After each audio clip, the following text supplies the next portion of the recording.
Okay, Mishpachah, my family, how are you? Okay, so as we get started here, let's look at this. First things first, as we always do, federal law allows citizens to reproduce, distribute, exhibit portions of copyrighted motion pictures, videotapes, or video discs under certain circumstances without the authorization of the copyright holder. This is called fair use and is allowed for purposes of criticism, news reporting, teaching, parody, which doesn't infringe on the copyright. And this is under section 17 USC 107. Okay. All right. So, family, I tell you what, we got to remember that we want to keep our heads down and our hands up. We want to always remember that we should always be praying. Men ought always to pray, speaking to themselves in psalms and hymns and spiritual songs. We just need to be praying all the time. And while we're doing that, we need to make sure that we keep our head into these scriptures.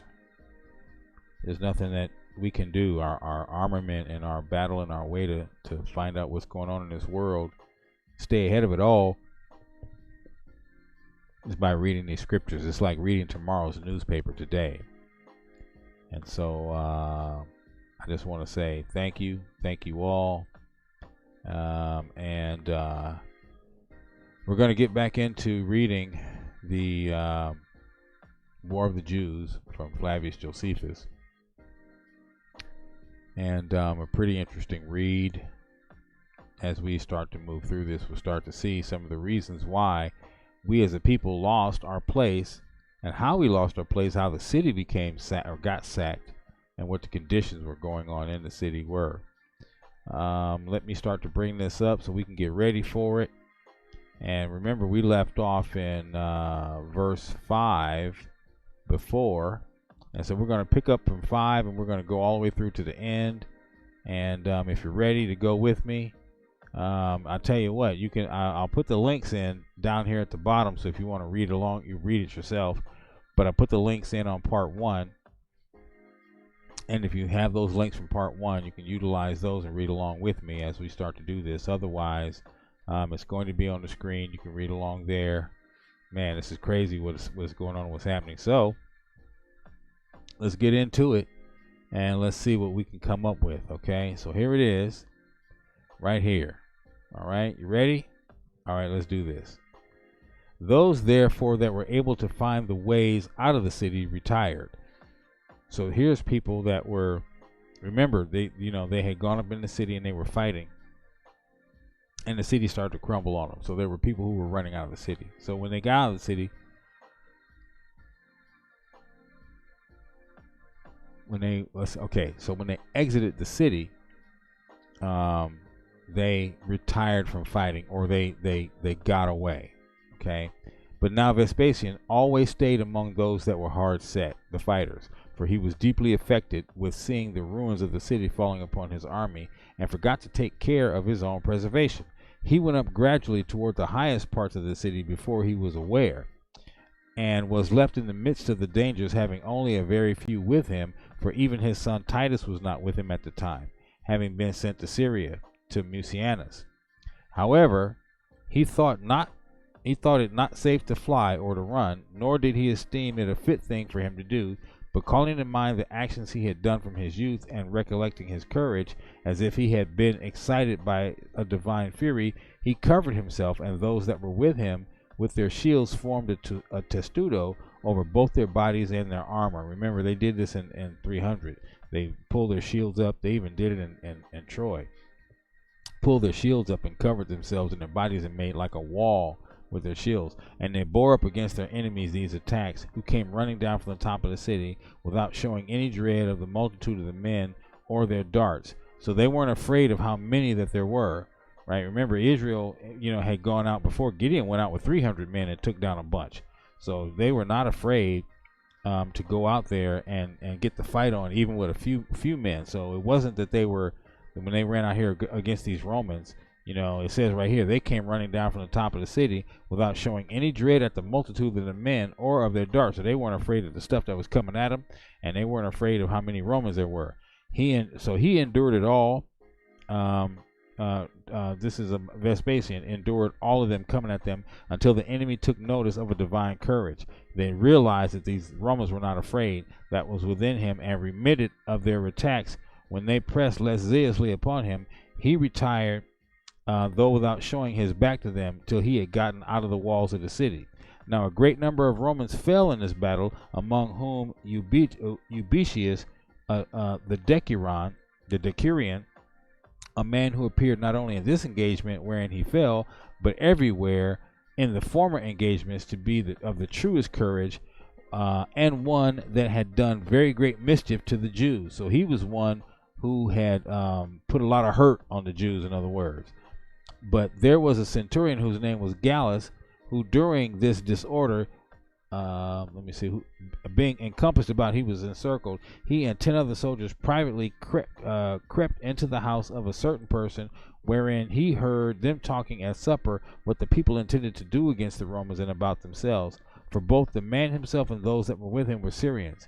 And he waited till everybody went to sleep. He got up in the night and cut all their throats and escaped, together with his soldiers, to the Romans. And now Vespasian comforted his army with which was much dejected. So they were all let down by the fact that they had so many of them had died, by reflecting on their ill success, and because they had never before fallen into such a calamity, and besides this, because they were greatly ashamed that they had left their general alone in these great dangers. As to what concerned himself, he avoided to say anything, that he might by no means seem to complain of it, but he said that we ought to bear manfully. Okay, I'm listen to this next little piece that's coming up. Listen to this. We ought to bear manfully, okay, be men about this, what usually falls out in war, and this by considering what the nature of war is, and how it can never be that we must conquer without bloodshed on our own side. For there stands about us that fortune, which is of its own nature mutable, that while they had killed so many 10,000s of Jews, they had now paid their small share of the reckoning to fate. And is it a part of the weak people to be too much puffed up with good success? So is it the part of cowards to be much affrighted at that which is ill. For the change from the one to the other is sudden on both sides. For he is the best warrior who is of a sober mind under misfortunes, that he may continue in that temper and cheerfully recover that which has been lost formerly. And as for what now happened, it was neither owing to their effeminacy. So this is Vespasian talking. It's not because we're a little girlish or that they're so strong and they had so much courage. Effeminacy. Okay? Vespasian is saying it's not owing to their own effeminacy nor to the valor of the Jews. He's not saying it's not because we're girlish. Don't believe it, do you? Okay, right here. Look, effeminacy in Wikipedia. Effeminacy is the manifestation of the traits in a boy or a man that are often associated with feminine nature, behavior, or mannerism, style, or gender roles. Okay? Effeminate. Definition of a man or a boy having traits, tastes, habits traditionally considered feminine, as softness or delicacy. Right? The scripture says no effeminate is going to have a place in the kingdom. Okay? So Vespasian is talking about the fact that they like boys on boys, men on men. That's what he's saying. It's not the fact that we wear these short skirts and we run around, killing everybody wearing these short skirts. Ooh-wee. And it wasn't the fact that they were so courageous. But he's saying it was the difficulty of the place was the occasion of their advantage. Remember, because the city was built up, at such a steep angle that when too many of the soldiers got in it, it started to crumble underneath them, and it killed a lot of them. So he's saying, and of our disappointment, upon reflecting on which manner one might blame your zeal as perfectly ungovernable. Right? So you were so high set on knocking these people off, that no one could give you perfect orders. It's for you to go up here in the right way, to do it like we normally do it as Romans. It was ungovernable. For when the enemy had retired to their highest fastness, you ought to have restrained yourselves. right? So he may have even given an order, come back, but they were just, let's go get him, let's kill him, mob rule. And you ought to have restrained yourselves, and not by presenting yourselves at the top of the city to be exposed to dangers, but upon your having obtained the lower parts of the city, you ought to have provoked those that had retired thither to a safe and settled battle. So in other words, all the people who ran who were at the bottom of the city, you could have had a safer battle and a settled battle where you would have won, because that's where they ran to and that's where they retired to. Whereas in rushing so hastily upon victory, you took no care of your safety. But this incautiousness in war and this madness of zeal is not a Roman maxim. This is not what we do as Romans. While we perform all that we attempt by skill and good order, obviously there was no good order because it was ungovernable right there. That's what he says. That procedure is the part of barbarians and is what the Jews chiefly support themselves by. So now they're calling the Jews barbarians. We ought to therefore return to our own virtue, to be rather angry than any longer dejected by this unlucky misfortune. And let everyone seek for his own consolation from his own hand, for by this means he will avenge those that have been destroyed and punish those that have killed them. For myself, I will endeavor, as I have now done, to go first before you against your enemies in every engagement, and be the last one that retires from it. So Vespasian encouraged his army by this speech. But for the people of Gamala, it happened that they took courage for a little while upon such a great uncountable success as they had had.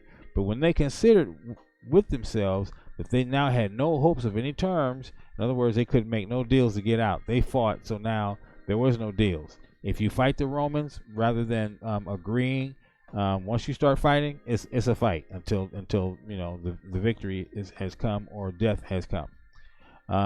There are no terms. Okay, with them they now had no hopes of any terms of accommodation, and reflecting upon it, they could not get away, and that their provisions began to already be short. They were exceedingly cast down. They started to get sad. Oh no, man, we done messed up now, and their courage failed them. Yet did they not neglect what might be for their preservation. For as far as they were able, but the most courageous among them guarded those parts of the wall that were beaten down, while the more infirm did the same to the rest of the wall that still remained round about the city. So the men who could fight, the most courageous of them, they guarded the parts of the wall that were already broken down, while those who were wounded guarded the rest of the wall that was around the city. And as the Romans raised their banks and attempted to get into the city a second time, a great many of them fled out of the city through impracticable valleys where no guards were placed, and also through subterraneous caverns, while those that were afraid of being caught and for a reason stayed in the city perished for want of food. For what food there was brought together from all quarters were reserved for the fighting men. So if you wouldn't fight, you weren't going to eat, so you starved, right? You're cowards. You starved. And these were the hard circumstances the people of Gamala were in. But now Vespasian went about other work by the by during this siege, that was to subdue those who had seized upon Mount Tabor. So now while he's working on this siege in Gamala, he's gonna take on another siege that's at Mount Tabor, a place that lies in the middle between the Great Plain and Scythopolis, whose top is elevated as high as 30 furlongs and is hardly to be ascended on its north side. Its top is a plain of 26 furlongs and all encompassed with a wall.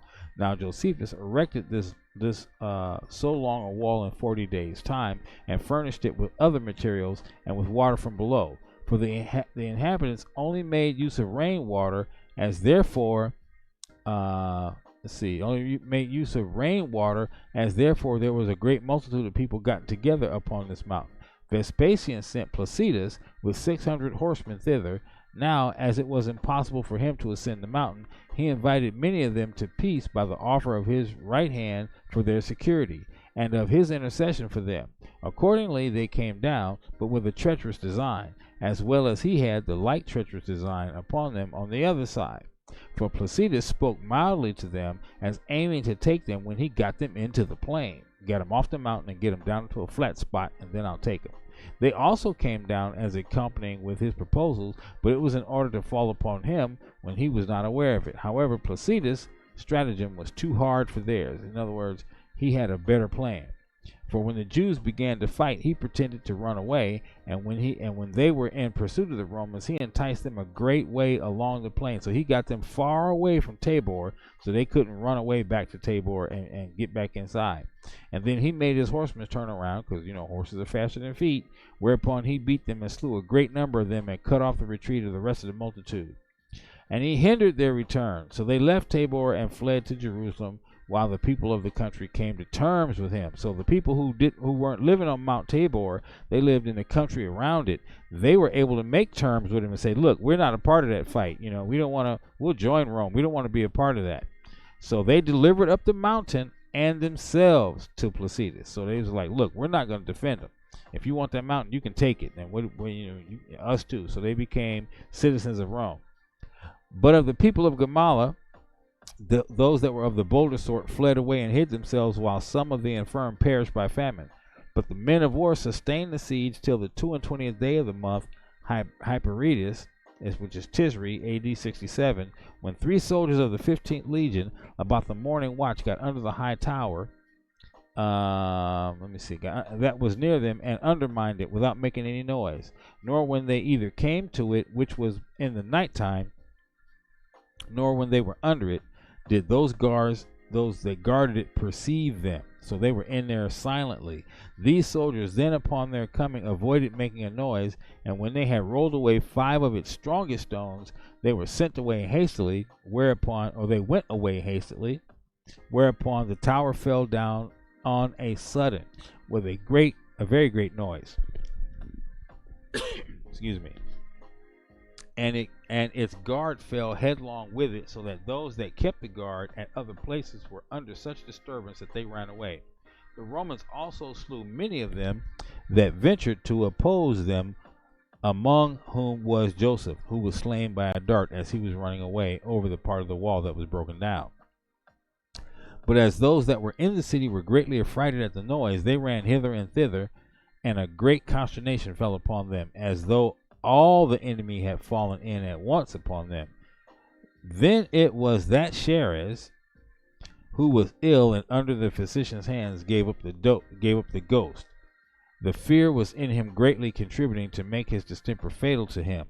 But the Romans so well remembered their former ill successes that they did not enter the city until the 23rd day of the aforementioned month.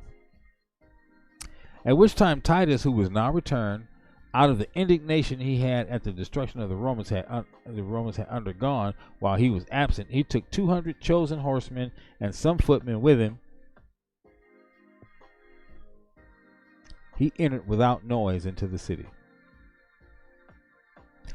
Now as the watch perceived that he was coming, they made a noise, and betook themselves to their arms. And as that his entrance was presently known to those that were in the city, some of them caught hold of their children and their wives. Some of the Romans, this is the Romans doing it, caught a hold of their kids, got a hold of their wives, and drew them after them. Can you imagine dragging your kids and your wives? Come on out here and fight me. You want to save your kids? You want to save your wives? Come on out here and fight. Because Titus was mad now after what had happened in the city. He was grabbing people up, holding them hostage. You want to fight me and watch them die. So a lot of them fled to the citadel. They ran to the church, what would be the church, with lamentations and cries. So you got some running away, crying and praying, lamentating, while others of them went to meet Titus and were killed perpetually. But so many of them as were hindered from running up to the citadel, not knowing what in the world to do, fell among the Roman guards. While the groans of those that were killed were prodigiously great everywhere, the blood ran down all over the lower parts of the city from the upper. And then Vespasian himself came to his assistance against those that had fled to the citadel, and brought his whole army with him. Now this upper part of the city was in every way rocky and difficult of ascent, and elevated to a vast altitude like a skyscraper, and very full of people on all sides, and encompassed with precipices whereby the Jews cut off those that came up to them, and did much mischief to others by their darts and the large stones which they rolled down upon them, while they themselves were so high the enemy's darts could hardly reach them. However, all right, you hear that?